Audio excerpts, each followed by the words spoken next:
Pernahkah kamu bertanya, kalau Yesus sudah mati untuk semua dosa manusia, kenapa masih harus ada penghakiman?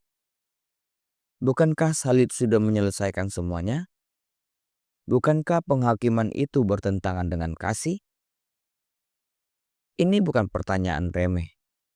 Ini adalah pertanyaan eksistensial, teologis, dan sangat penting untuk dipahami oleh orang percaya.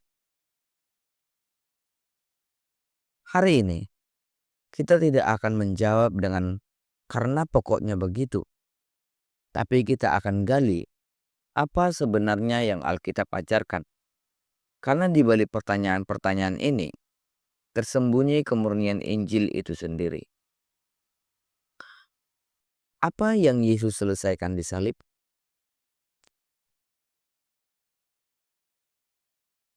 Pertama-tama mari kita luruskan.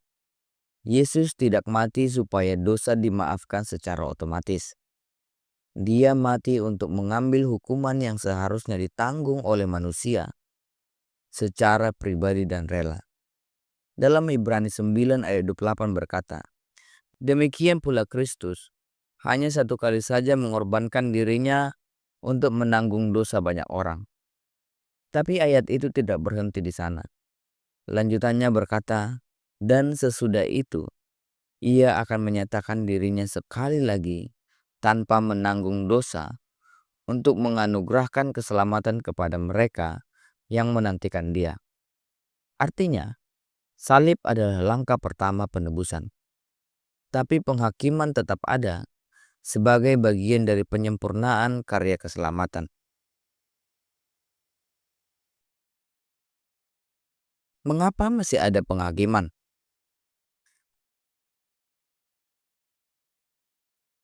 Ada 3 alasan mengapa penghakiman tetap diperlukan, meskipun Yesus telah mati untuk dosa.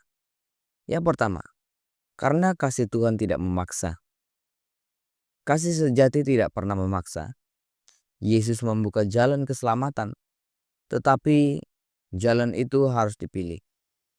Yohanes 3 ayat 16 mengatakan bahwa supaya setiap orang yang percaya. Artinya, tidak semua secara otomatis selamat. Yesus tidak menebus dosa secara umum dan memaksa semua orang masuk ke surga. Dia menebus mereka yang percaya, yang menyerahkan hidupnya kepadanya. Kedua, karena Tuhan adil. Jika tidak ada penghakiman, maka semua kejahatan akan dianggap sama dengan kebaikan. Hitler dan Paulus akan sama. Penindas dan korban akan sama. Tuhan yang kasih tidak berarti Tuhan yang mengabaikan keadilan. Dalam Yesaya 30 ayat 18 dikatakan, sebab Tuhan adalah Allah yang adil. Ketiga, karena penghakiman adalah pemisahan, bukan hukuman baru. Dalam Matius 25, Yesus menggambarkan penghakiman sebagai pemisahan antara domba dan kambing. Bukan sebagai penghakiman ulang dosa, tapi penegasan posisi akhir setiap manusia berdasarkan respon terhadap kasih karunia. Bayangkan, seseorang menyelamatkanmu dari kecelakaan. Dia keluarkan uang, tenaga, bahkan nyawanya sendiri untuk menyelamatkan kamu. Tapi kamu menolak. Kamu bilang, "Saya tidak butuh." Kalau akhirnya kamu celaka, apakah dia gagal menyelamatkanmu? Tidak dong. Dia memberi kesempatan, tapi kamulah yang menolaknya.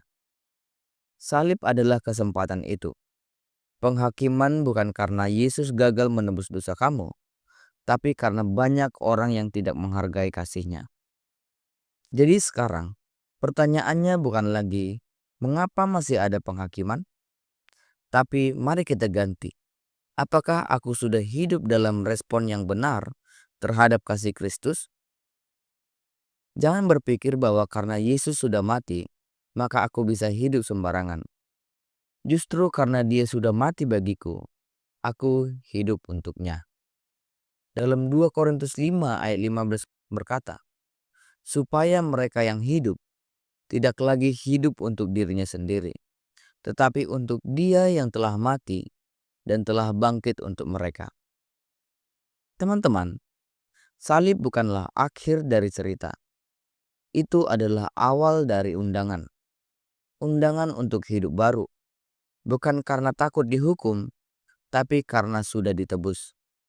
Tapi pilihan itu ada di tangan kamu. Apakah kamu akan menerima kasih itu atau terus menolaknya? Penghakiman bukanlah akhir yang menakutkan bagi mereka yang hidup di dalam Kristus. Itu adalah momen pembenaran terakhir, di mana kita akan mendengar baik sekali, hai hambaku yang baik dan setia. Jadi, mari kita jangan pasif. Mari hidup dalam iman, dalam kasih, dalam pertanggungjawaban. Karena salib bukan sekedar sejarah, itu adalah panggilan hidup. Jadi hari ini, ayo kita pastikan, bukan cuma tahu tentang Yesus, tapi benar-benar hidup di dalam Dia. Karena pada akhirnya yang penting bukan seberapa banyak kita tahu, tapi apakah kita sungguh percaya dan menyerahkan hidup kita kepadanya. Amin. Terima kasih sudah menonton sampai akhir. Kalau video ini memberkati kamu, jangan lupa like, komen, dan share ke teman-temanmu. Dan pastikan kamu subscribe supaya nggak ketinggalan konten rohani berikutnya. Sampai jumpa di video selanjutnya. Tetap semangat, tetap setia, dan tetap bertumbuh di dalam Kristus. Tuhan Yesus memberkati. Haleluya.